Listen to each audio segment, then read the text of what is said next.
وَلْتَكُنْ مِنْكُمْ أُمَّةٌ يَدْعُونَ إِلَى الْخَيْرِ وَيَأْمُرُونَ بِالْمَعْرُوفِ وَيَنْهَوْنَ عَنِ الْمُنْكَرِ وَأُولَئِكَ هُمُ الْمُفْلِحُونَ. Baik, sekarang selanjutnya teman-teman sekalian, tentang masalah setelah kita mati, kita akan di mana? Gitu. Maka ini yang menjadi bahasan kita, ada yang dikenal dengan alam kubur atau alam barzah. Ya, jadi proses kita adalah alam dunia, selama yang kita hidup di sini, kita pindah ke alam kubur atau alam barzah, kemudian kita menuju ke alam akhirat, puncak daripada timbangan amal baik dan amal buruk, lalu surga dan neraka. Jadi alam kubur atau alam barzah ini adalah pintu ya utama untuk menuju kepada kehidupan abadi di surga atau di neraka. Tapi teman-teman perlu garis bawah ya, kalau di kuburan itu kehidupan kuburan itu penentu. Kalau Anda selamat di situ, maka Anda akan selamat setelahnya. Makanya Utsman bin Affan radhiyallahu anhu pernah menangis terisak-isak pada saat membaca ayat tentang kuburan, dan beliau melihat liang lahat sambil menangis gitu. Lalu ditanya oleh sebagian orang, kenapa Anda? Ada apa dengan Anda wahai Utsman? Lalu Utsman mengatakan, saya mengingat kuburan maka saya takut, saya khawatir gitu. Lalu orang-orang sekitarnya mengatakan, apakah Anda takut? Wa anta, maksudnya kamu ini siapa? Kamu anak mantu. Jadi makna kalimat mereka ini, engkau adalah anak mantu Rasulullah SAW, engkau sudah dijamin surga oleh Nabi SAW, berjuang dengan Nabi, banyak bersedekah, menjadi khalifah muslimin, banyak keputusannya dijalankan oleh kaum muslimin. Berapa banyak pahala yang Anda dapatkan? Apa kata Utsman? Ketahuilah, ya, ini adalah awal kehidupan akhirat. Siapa yang selamat di sini, maka dia akan selamat di sana. Dalam athar yang lain beliau mengatakan, Rasulullah SAW menjamin bagiku surga, tapi belum menjamin bagiku kuburan. Gitu kan? Maka seorang mukmin mengetahui di sana ada kehidupan. Dan banyak sekali dalil yang akan menyampaikan masalah atau kita sampaikan berhubungan dengan masalah ini. Ya. Jadi jangan Anda lihat ya, kuburan itu cuma liang lahat, cuman guntukan tanah dan batu nisan, tapi di dalam situ ada alam, ada kehidupan. Ya. Anda kalau pernah sholat jenazah di 4 kali takbir, takbir pertama Anda baca Al-Fatihah tanpa iftitah dan tanpa surah, takbir kedua Anda baca salawat yang Anda baca dalam tahiyat ya, Allahumma salli ala Muhammadin wa ala ali Muhammadin kama sallaita ala Ibrahim wa ala ali Ibrahim innaka Hamidum Majid sampai akhir. Takbir yang ketiga Anda mendoakan mayit. Ya. Dan takbir keempat Anda mendoakan diri Anda atau Anda salam. Di doa, di takbir ketiga ini apa yang Anda baca? Salah satunya ya, Allahumma rzuqhu daran khairan min darihi. Ya Allah karuniakan dia rumah atau tempat tinggal lebih baik daripada tempat tinggalnya di dunia. Berarti kan ada kehidupan di sana. Wa ahlan khairan min ahlihi. Dan keluarganya lebih baik daripada keluarganya di dunia. Karena dia akan ditemani oleh amal soleh yang nanti akan kita jelaskan ya. Dia akan ditemani oleh amal solehnya yang menjadi seperti keluarganya di kuburan itu atau di alam barzah. Wa jaran khairan min jiranihi, wa jaran khairan min jiranihi, dan tetangga lebih baik daripada tetangganya. Ini bukti nyata. Begitu juga Anda kalau ziarah kubur, apa yang Anda baca? Assalamualaikum dara qaumin mu'minin. Keselamatan untuk kan wahai penghuni negeri orang-orang beriman. Gitu kan? Jadi di sana ada kehidupan. Begitu pula di sana di kuburan itu keadaannya cuma 2. Tidak ada lagi yang ketiga. Menjadi taman dari taman surga atau lubang dari lubang neraka. Kalau Anda beriman kepada Allah subhanahu wa ta'ala, dan kita akan sampaikan insya Allah di materi kita, dan ini menjadi inti bahasan sebenarnya, amal-amal yang akan menyelamatkan dari siksa kubur. Yang berarti juga akan menjadikan kuburan kita taman dari taman surga. Ya.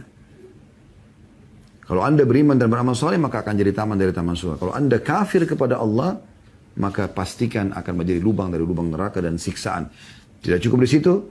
Pada saat Anda dibangkitkan nanti hari kiamat, ditambah lagi sisa yang lebih berat di neraka nanti. Wa na'udzubillah. Ya. Di antara dalilnya juga adalah hadis yang sahih diriwayatkan oleh An-Nasa'i dari Masruq rahimahullah, seorang tabi'in, berkata dari Ummul Mukminin Aisyah radhiyallahu anha, beliau berkata dakhalat yahudiyatun 'alaiha, dari Aisyah atau kejadian yang terjadi pada Ummul Aisyah. Masruq mengatakan dakhalat yahudiyatun 'alaiha fastauhabatha syai'a. Telah masuk seorang wanita Yahudi kepada Ummul Mukminin Aisyah radhiyallahu anha, lalu dia minta sesuatu, ya. Fa wahabat laha Aisyah, maka Aisyah memberikan kepada orang wanita Yahudi tersebut apa yang dia minta. Dan ini berarti pelajaran kita boleh berbagi dengan orang-orang kafir ya. Bukan berarti kafir lalu kita benci. Yang kita benci perbuatan seseorang, kekafirannya. Maka itu kita kita coba nasihatin, dakwahi, doakan supaya dia tinggalkan keburukan dia. Sama dengan orang berzina, orang mencuri. Yang kita benci perbuatannya, bukan fisiknya. Kita berharap memperbaiki perbuatan yang keliru itu. Makanya Aisyah radhiyallahu anha memberikan wanita Yahudi ini apa yang dia minta. Qalat ajarakallahu min adzabil qabr. Lalu si Yahudi, perempuan Yahudi itu mendoakan, mengatakan semoga Allah selamatkan engkau dari siksa neraka, maksudnya dengan siksa kubur, karena engkau telah memberikan kepadaku apa yang aku inginkan ini. Qalat Aisyah fawaqa'a fi nafsi min dzalika. Maka Aisyah mengatakan, aku ragu dengan apa yang dibahasakan oleh perempuan ini, ya. Bimbang dengan apa yang dibahasakan ini, mengganjal gitu ya. Hatta ja'a Rasulullah sallallahu alaihi wasallam fa dzakartu dzalika lahu. Sampai Rasulullah SAW masuk ke rumahku, bertemu, lalu kemudian aku ceritakan apa yang terjadi itu. Faqala, maka Nabi SAW mengatakan, innahum la yu'adzabuna fi kuburim azaban tasma'uhul bahaim. Ketahuilah bahwasanya mereka, orang-orang kafir, akan disiksa di alam kubur mereka dengan azab yang dapat didengar oleh hewan-hewan ternak. Berarti menandakan kuburan itu bisa menjadi lubang dari lubang neraka. Ya. Nanti kita jelaskan dalil juga yang lain ya. Juga riwayat Ibnu Abbas radhiyallahu anhuma tentang adanya memang kehidupan di kuburan, dan ini dari hadis Nabi SAW ya. Anna Nabi SAW kana yu'allimuhum hadha ad-du'a kama yu'allimuhum as-suratu minal Qur'an. Bahwasanya Nabi SAW selalu menekankan sahabatnya untuk mengajarkan dan menekankan agar mereka menghafal dan mengamalkan doa ini sebagaimana mereka diajarkan Al-Quran. Bayangkan saking pentingnya doa ini sampai ya seperti kedudukannya belajar Al-Quran ya. Atau Nabi SAW peduli seperti pedulinya mengajarkan Al-Quran kepada mereka. Yaitu doanya, beliau mengatakan yaqul qulu, beliau mengatakan selalulah ucapkan Allahumma inni a'udzubika min adzabi jahannam. Ini biasa kita baca sebelum salam ya di tahiyat. Ya Allah, aku berlindung kepadamu dari siksa neraka jahannam. Wa a'udzubika min adzabil qabr. Dan aku berlindung kepadamu dari siksa kubur. Wa a'udzubika min fitnatil masihid dajjal. Dan aku berlindung kepadamu dari fitnahnya Masih Dajjal. Wa a'udzubika min fitnatil mahya wal mamat. Dan aku berlindung kepadamu dari fitnah kehidupan dan fitnah kematian. Hadis ini hadis sahih diriwayatkan oleh Imam Muslim. Ya. Dan dalil ini menjelaskan kepada kita teman-teman sekalian kalau ada kehidupan di alam barzah, baik ayat Al-Quran ataupun hadis Nabi sallallahu alaihi wasallam. Kita sekarang coba masuk teman-teman sekalian, dan nanti dalil ini menguatkan satu sama yang lain ya. Bagaimana caranya supaya kuburan kita menjadi taman dari taman surga? Dan bagaimana agar selamat bukan menjadi lubang dari lubang neraka? Ya. Karena keadaan kubur itu ada 3 ya. Ada yang siksaan abadi bagi orang-orang kafir, orang munafik, orang musyrik. Ada yang siksaan ya, terjadi pada orang-orang beriman, tapi yang bermaksiat tidak sempat taubat di dosa-dosa tertentu. Dan ada yang memang menjadi taman dari taman surga. Untuk selamat teman-teman sekalian agar menjadi taman dari taman surga di saat Anda sendiri, Anda dipikul oleh orang-orang kerabat-kerabat Anda dibawa menuju ke kuburan, ya. Dan akhirnya Anda dimasukkan, Anda tentram di sana, kuburan Anda menjadi taman dari taman surga, ada amal-amalnya. Dan juga sekaligus agar selamat jangan sampai Anda menjadi orang-orang yang tersiksa di sana. Karena Nabi SAW mengatakan kalau orang beriman yang meninggal dunia, pada saat dipikul dia berkata, cuman tidak terdengar oleh orang yang memikulnya, segeralah bawa jenazah ini, ya. Karena bahagianya dia, karena dia tahu ya, apa yang akan ada di depan dia, sebuah alam di alam barzah menjadi taman dari taman surga. Dan kalau dia orang kafir, maka dia akan mengatakan, ruhnya akan mengatakan celakalah dia, kemana kalian akan bawa? Karena dia sudah tahu di depannya akan ada siksaan. Yang pertama teman-teman sekalian, agar Anda bisa selamat dari siksa kubur, beriman kepada Allah Subhanahu wa taala. Beriman kepada Rasulullah sallallahu alaihi wasallam. Ya. Dan menjadi seorang muslim, 3 hal ini menjadi satu ya. Beranjak daripada hadis Al-Bara' ibn Azib radhiyallahu anhu, dalam sebuah hadis yang cukup panjang tapi saya langsung bacakan saja, bahwasanya Rasulullah SAW bersabda, wa ya'tihi malakani fayujlisanihi fayaqulani lahu. Kalau orang beriman meninggal dunia, maka akan ya datang 2 malaikat mendudukkan dia di kuburannya setelah yang mengantarnya pulang tentunya. Dalam riwayat lain, 3 langkah-langkah kakinya ya meninggalkan, atau 3 langkah para pengantar meninggalkan ya kuburan tersebut. Maka ada dua malaikat yang mendudukan orang beriman ini. Lalu keduanya berkata, Mar Rabbuk, siapa Tuhanmu? Fayaqulu Rabbi Allah. Maka dikatakan kepadanya Tuhanku. Maka orang ini mengatakan Tuhanku Allah. Berkata para malaikat. Fayaqulani lahu ma dinuk. Lalu kemudian keduanya bertanya lagi, apa agamamu? Fayaqulu diniyal Islam. Dia mengatakan agamaku adalah Islam.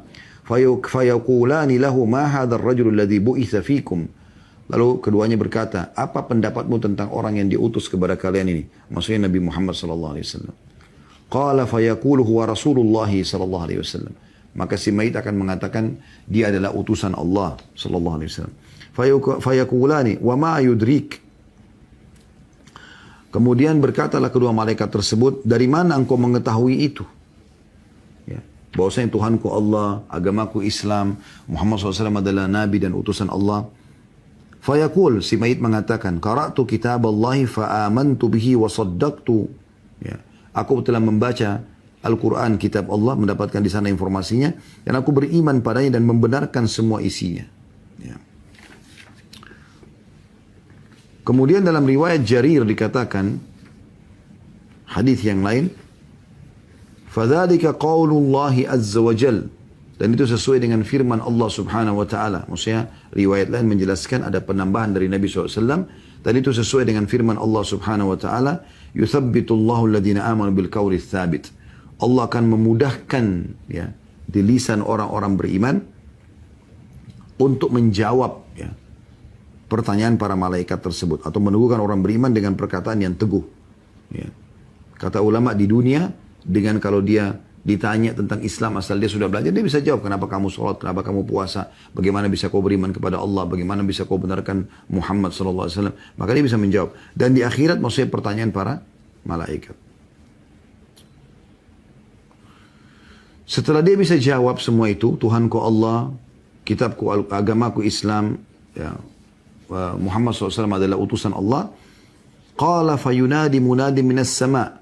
Kemudian terdengarlah suara seruan dari langit, an sadaqa abdi, bahwasanya hambaku ini telah benar. Fa'afrishuhu minal jannah, maka bentangkan hamparan dari surga untuknya. Ya. Waftahu lahu baban ilal jannah, dan bukalah untuknya pintu menuju ke surga. Wa albisuhu minal jannah, dan berilah ia pakaian dari surga. Qala fayatihi min rawhiha wa tibiha. Kemudian sampailah kepada dia keindahan dan aroma harumnya surga itu. Qala wa yuftahu lahu fiha madda basarihi. Dan kemudian ya, kuburnya dilapangkan sejauh pandangan matanya. Itu kalau orang beriman. Ya. Dan dalam riwayat lain dikatakan, maka jadilah kuburannya taman dari taman surga. Sebaliknya, kalau orang kafir, masih dalam hadis yang sama ya.